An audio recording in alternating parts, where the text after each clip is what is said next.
Today is day 6 and I am continuing to learn objections. So I've realized the best way for me to actually learn objections is to go through the scripting, go through the frameworks, go through the protocols, but most of all actually watch the replays of when the group was practicing it and Tim was just giving feedback and just stopping them and telling them, okay, this is where you messed up, this is where you did good, and then just seeing how they did role plays when it comes to objections. Because I realized that was basically how I learned how to go through discovery all the way through. So yeah, I was watching those videos and I was seeing where they was messing up. So because when you're reading the protocols, it's like, okay, cool, but then when you see someone do it, it makes a lot more sense. It's like when I was playing basketball, you can look at like pictures and stuff and watch, not videos, but you can look at pictures and you can look at like articles and stuff like that about how you should shoot a basketball and how you should dribble and stuff. But until you watch like a game of how someone actually shoots in a game and how someone dribbles in a game, it makes so much more sense when you try and go out there and do it. Because when you're reading it, it's all theory, and normally 9 times out of 10 when they show you how to do it in theory and stuff like that, it's always under perfect conditions. It's not with a defender in front of you that's actually trying to block the shot. It's not with a defender in front of you that's actually trying to steal the ball. I'm talking about basketball. But with sales, when you're going through these protocols and when you're going through scripting, it's a lot easier because you don't have a prospect that's in front of you that's being vague, that's giving you short answers, that's, you know, here to just look around and stuff like that. When you actually start doing role plays and you see other people role playing, you see live calls of people going through the protocols with real people, you get to see, oh, okay, I see it's kind of the same, but there's little nuances when you actually have a defender in front of you, when you have an actual prospect on the court. So that's what I'm going to do. The plan is to watch the role plays, and I have a couple role plays today as well. I think I'm going to do a group one with Josh and Reese, and then I have my weekly check-in call with Dom. So that's the plan for today. And yeah, just keeping it simple. Just want to just go through the protocols, watch the videos, and then practice them in my role plays as well. So that's where I'm at right now. And yeah, today I was also thinking about the importance of being on a good offer. So the best way I can explain this is through giving an analogy. So it's like, have you ever heard when someone says, so like relationships, right? When someone says, all you have to do is be confident. If you're confident, then you can get the girl. If you're confident, you can get the guy. You can get into a relationship as long as you're just confident. Now, this is my analogy. This relates to sales as well. Because it's like a really good looking guy that's has a lot of money, that's rich, that has clout. And it's just like a conventionally good looking person. When they tell you, oh, bro, all you gotta do is just be confident, you can get the same amount of girls as me. It don't work like that, right? We all know we all know, first of all, it don't matter how confident you are, what you say, and all that other stuff. If the person you're trying to talk to thinks that you're ugly, stay with me. If the person that you're talking to thinks that you're ugly, it doesn't matter how confident you are. You're just an ugly, confident guy. It doesn't matter if you know exactly what to say and how to say it. It don't matter. You're just a guy that knows what to say and how to say it, but you're not attracted to them. Same thing relates to sales, right? Now stay with me. You could be the best salesperson, 10 out of 10 in terms of skill sets, protocol, objection handling, everything, pitching, all of that.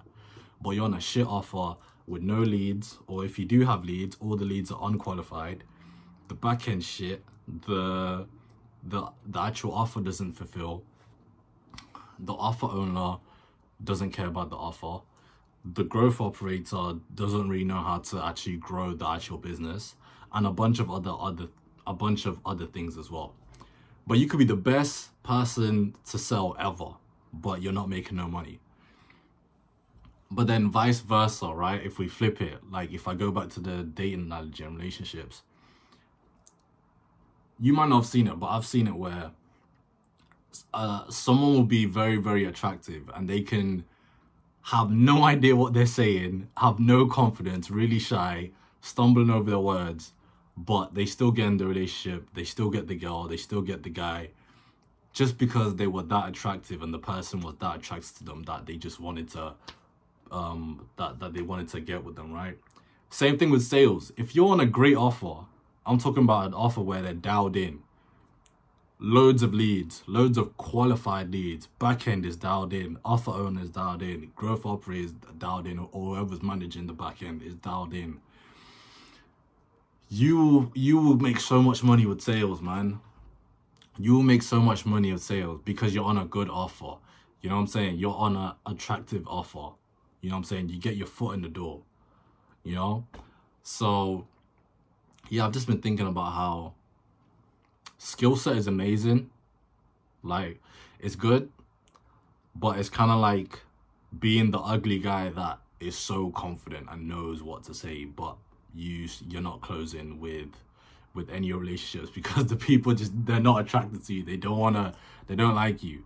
So same thing with this sales game, bro. I'm realizing it, man, because I know some really, really just average, quite frankly, some are below average guys that are making 5 to 10K in sales, and I've watched them sell, and I'm like, bro, not to sound like a hater, but this ain't nothing. I'm not saying you have to go on there and be doing some crazy stuff on a sales call, but I'm just saying, like, you're really reading from a script.